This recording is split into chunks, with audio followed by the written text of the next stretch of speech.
Wrestling fans, thanks for clicking the Dreaded D Rose report. Got my hair back. Gotta go take a shower.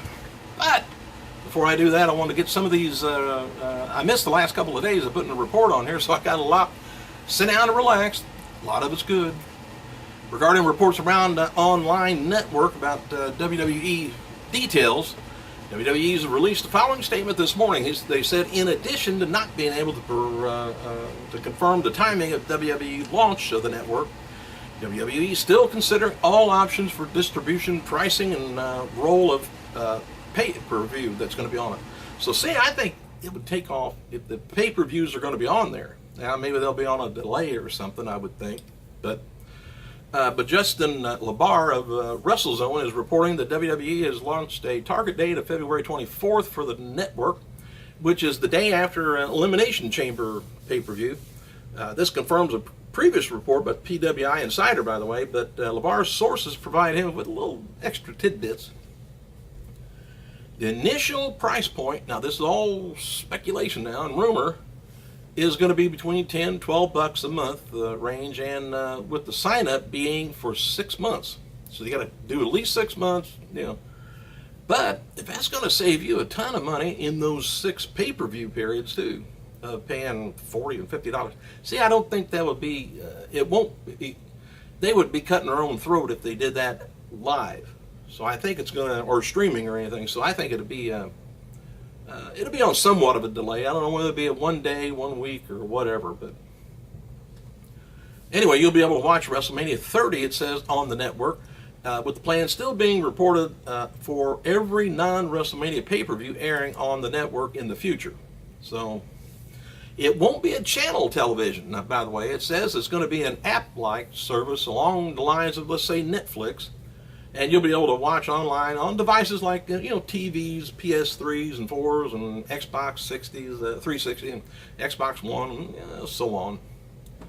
There will be a live 24/7 stream of content from the network, which is the thing that will be separate from the app like Netflix and stuff, which will focus on on-demand viewings. However, on-demand viewings will still be a part of the network, as the entire video library of Raw and SmackDown episodes, as well as pay-per-views, will be available to watch at launch. So, a lot of questions, but they hit the pay-per-views on there, even if it's 2 or 3 days later, that's all right. Because a lot of us can't afford to pay the price on them. Rather late than never.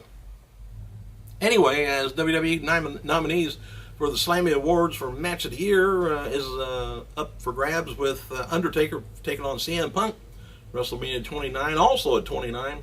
CM Punk taking on The Rock, Cody Rhodes and Goldust versus Seth Rollins, Roman Reigns, Battlegrounds, Triple H versus Brock Lesnar at Extreme Rules. Anyway, CM Punk is reportedly sick and banged up at Tuesday night SmackDown taping from Tulsa, where he wrestled a member of the Shield. As noted too, Punk made a tweet during the taping that he said he had an accident in his pants in the ring. Punk later deleted that tweet. I guess he probably did his laundry, so nobody needed to know about it anymore. I hope it wasn't a car wreck. Hey, there was a concern that Punk had suffered a concussion, and there was talk going around that he hurt his back during November 25th Raw. Punk tweeted on Thursday that his ribs were busted. Doing what? I don't know. But on a related note, there's been a lot of talk with WWE that Punk and Alberto are talking about retiring in the next few years. So let's just wait and see. Jim Cornette, by the way, latest podcast features he and Court Byer talking to Jim Ross, and you can download the thing. Randy Orton taking on John Cena, plus an appearance by Big E, Langston, Rhodes, and Goldust is being advertised for March 2nd live event in Moline, Illinois. Ric Flair and Axe and Smash at Demolition is going to be appearing at Niagara Falls Comic Con in Niagara Falls, Ontario on June. Looks like this says in June 2014. Natalya recently spoke with the Providence, revealing that she had been getting some advice from Triple H regarding telling the story with her matches. So she also revealed Bret Hart is a fan of the Total Divas. Bret says, don't like reality shows normally, but says he's a fan of women's wrestling, and who ain't? And said when the Hitman tells you it's cool, you know it's cool. I don't know about that. But anyway, WWE's NXT diva Becky Lynch and former Rebecca Quinn had her first singles match at last night's NXT taping down in Tampa, Florida. She lost to Bayley. WWE contacted all their talent about tuxedo measurements this morning for the SLAMMY Awards. Big show too, I guess. Where do you wear two tuxes, one on the front and one on the back? According to this week's corporate restructuring within WWE, Stephanie McMahon is indeed no longer overseeing the creative team. They are now answering directly to Triple H, as confirmed by WWE's statement the other day on Thursday. And it's always been said, the case, that Vince McMahon has the final say on anything creative. Most people in WWE don't expect to see any massive changes in the creative process. Stephanie obviously will retain her power and continue to be on TV. Do you think Stephanie has any other suit other than that pantsuit she wears every time she's on TV? She might change the little whatever underneath, but don't she have anything else? You spoiled us years ago by coming out and a lot of times some wonderful things. It's just awful anymore. Same, might as well have a cardboard cutout come out. I'm upset. Anyway, co-owner Danny Cage of New Jersey Wrestling School, the Monster Factory, recently spoke with TempleNews.com about his school and currently is celebrating 30 years and is responsible for bringing top stars like Bam Bam Bigelow, Big Show, Sheamus, and others to the main stage. Cage talked about possibly working with WWE and the Performance Center. All right, the 50 greatest matches in Raw history. On WWE website the other day, they had supposedly the 50th greatest. Number 10, Owen Hart and taking on British Bulldog in 1997 for the European title, which we don't see anymore. Cactus Jack taking on Triple H, Falls Count Anywhere in 97. Number 8 is Van Dam, Edge, John Cena, all taking on each other in Triple Threat 2006. At the, doesn't say where it was. The Rock and taking on Mankind, WWE Championship match 1999. Rey Mysterio taking on John Cena, champion match 2011. Undertaker taking on Jeff Hardy, undisputed championship ladder match in 2002. Triple H taking on Shawn Michaels, World Heavyweight Champion match. Well, most of these are all championship matches, it looks like. In December 03, Bret Hart, number 3, takes on the 1-2-3 Kid in 1994 for the championship. Number 2 is Ric Flair taking on Mr. Perfect, Loser Leaves WWE in 1993. And number 1 match is John Cena versus Shawn Michaels, April 23rd, 2007. So, I've got my own opinion. I'm not going to tell you now. ComicBookResources.com recently spoke with cartoonist Box Brown, I like that name, about his Andre the Giant comic book that's coming out in 2014. And it appears WWE NXT star Leo Cougar is now using his new Adam Rose gimmick full time. Don't know. I didn't do it. I didn't cause it. All right, there's nominees for the Total Divas on the SLAMMY Awards, which should be these people: AJ Lee, Cameron and Naomi, Natalya, Caitlyn, Eva Marie, Bella Twins. And there's also a lot nominees for the Double Cross of the Year. It's going to be presented by The Shield. Triple H and Daniel Bryan at SummerSlam, Shawn Michaels and Daniel Bryan at Hell in a Cell, Mark Henry, John Cena retirement angle on Raw, or Paul Heyman screwing CM Punk at Money in the Bank. I don't think they had too many big screw jobs this year. NXT star Solomon Crowe, formerly known in the Indies, Sami Callihan, debuted his new hacker gimmick last night's NXT event down in Tampa, Florida. All right, let me look on down here. What do we got newer? Looks like TNA's taped an angle on Wednesday night to air on December 26th of Impact Wrestling, where Jeff Hardy was written out of storylines for the time being. Anyway, Jeff is said to be wrestling his final match with TNA, and thanks to fans, and appears to be done with the company. Well, stop it. Speculation is the TNA just wrote Hardy off of TV because he can't attend the UK tour that takes place in late January. Hardy is not being advertised for that tour. Hardy signed a new deal with TNA and reportedly takes him through February of 2015, although it's possible the second year of his contract was an option year. Hardy has signed TNA at least through January 2014, depending on how the contract's structured, I guess. Anyway, the fan participation angle on Raw too. They are on WWE anyway. What's the best participation angle that they've got going? What I mean is Titus O'Neil, Darren Young is going to be presenting it. Is Fandangoing? Yes, yes, yes. Let's go Cena. Cena sucks. Or what's up? Fan participation. Yeah. Anyway, returning categories, WWE announced this weekend that this is awesome moment of the year, trending now, hashtag beard of the year and breakout star of the year. Breakout star would have to be Daniel Bryan, wouldn't it? I don't know. Or Fandango. I don't know about a star. Anyway, WWE announced the SLAMMY awards for an extreme moment also as the Shield powerbombing Undertaker on Raw, Ryback spearing Cena through the LED light board on Extreme Rules, Punk getting revenge on Paul Heyman and Hell in a Cell, or Wyatt family crushing Kane at SummerSlam.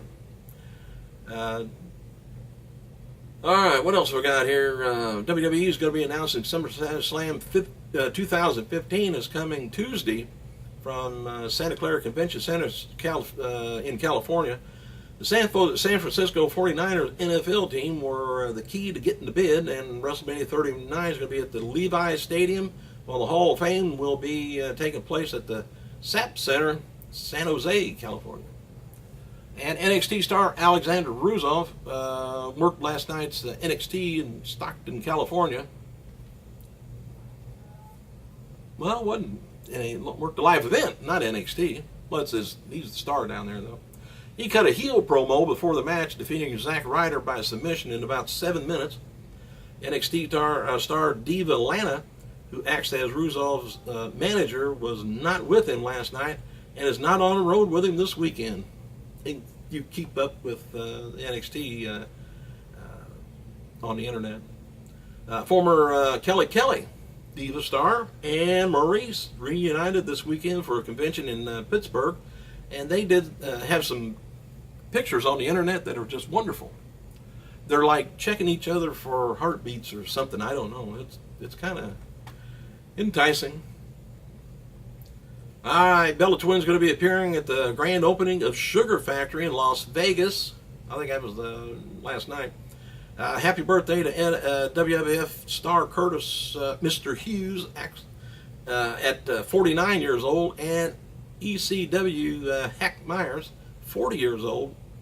WWE talent Dean Ambrose, 28. NWA Tag Team Champion Kelly / Wolfie D, Kelly Wolf, 40 years old, and Tammy Lynn Cinch, 41. This also would have been the birthday of three-time WCW Intercontinental World Champion Rick Rude, 55 years old, one-time WWF United States Tag Team Champion Skull Murphy would have been 83. And on this day in 1989, we lost one of the heaviest wrestlers ever, over 600 pounds usually. It was Haystack Calhoun, died at the age of 55 on weight-related health problems. Eventually forced him into retirement in the 70s, and he sadly lost his leg to diabetes not long afterwards. And for those interested, I'm told that wrestling memorabilia is on display at a museum down in Collin County, Texas. about him. All right, you want to hold with me? I got a story from Lanny Poffo about his brother Randy on letting WWE induct Randy Savage into the Hall of Fame against Randy's wishes and the lack of respect shown to him by WWE. It occurs to me that I decided, hey, wait a minute. He says, I'm not going to be put in the middle of all this. The thing is, he must be getting a lot of heat. Thing is, WWE didn't ask my permission to run, like a parody. Remember the Hulkster and Nacho Man and all that? And he said, I don't have a batteries of attorney on retainers, so my belief is do what you want. He said, do you want to honor him? Go ahead. But this is the same company that didn't send condolences to my mother, who was going to be 87 in January. Now I know they made a nice video tribute, but it's just like saying when you're fired, and good luck on your future endeavors. He said it's just PR work. And they got a public relations department that tries to keep their chin out of horrible water. But just like when they're fired most of the time, when somebody dies, he says, it's a wrestler, it's either because of a suicide or an overdose. Well, in Randy's case, it was one of the few honorable deaths, he said. That's because toxicology reports came back was crystal clear, he's clean. And that meant a lot to me, Lanny said. Well, name a wrestler that didn't die and, had something wrong in the toxicology thing. But so I kind of figure, rather than put myself in the middle for the rest of my life, I say, go ahead, do whatever you want. I only have 2 requests. Leave me out of it. Don't invite me, and please don't pay me. I should just slap the heck out of him for saying that last part, but he said because I don't need the 30 pieces of silver. So, but he did say, so it's true that Lanny did want Poffos to go in as a family, but can't make him do it. Can't make him do it. And believe it or not, there was another Montreal screw job that we don't hear about. WWE legend Jacques Rougeau spoke with the Great North Wrestling Company, I guess, about winning the WWF titles back in Montreal back in the 80s, which WWE has completely erased from its history. What happened? Well, anyway, Jacques, along with his brother Raymond Rougeau, defeated Bret Hart, Jim Neidhart at the Montreal. Why I keep saying that? In front of the Montreal Forum, in front of 15,000 fans. Anyway, the victory was reported in newspapers and on the news broadcast in Montreal, but never mentioned by the company on TV. 3 days later, WWE changed the titles back to the Hart Foundation. They did a screw job in Montreal. It was just for the fans that were there that night. It was like giving them candy, and then on the TV show over the weekend, it was like the Harts were champions, and they never mentioned the titles even being won in Montreal. I think it should never have been done, but that's the kind of people that people were upset in Montreal. But the 15,000, Rougeau's won. It was just to satisfy them, make them happy, and then they just, bah. But I bet you probably can't find that anywhere in WWE history. All right, Stuart Tomlinson, about done. Hang on. An English former football soccer goalkeeper is the latest professional athlete to join the WWE. Anyway, he's 28 years old, recently appeared on the cover of Men's Health magazine, and after working as a male model. That's the same job I had a couple weeks ago. Anyway, he signed a developmental contract with WWE. And happy birthday to, this is today's, Jarrell Clark, 38 years old. Jimmy Rave, 31 years old. WWF manager, Dr. Style Slick, 56. Current WWE announcer, Michael Cole, 45. Whew. You hung in with me, thank you. I gotta go get a drink. Thanks for clicking, you guys. I gotta go.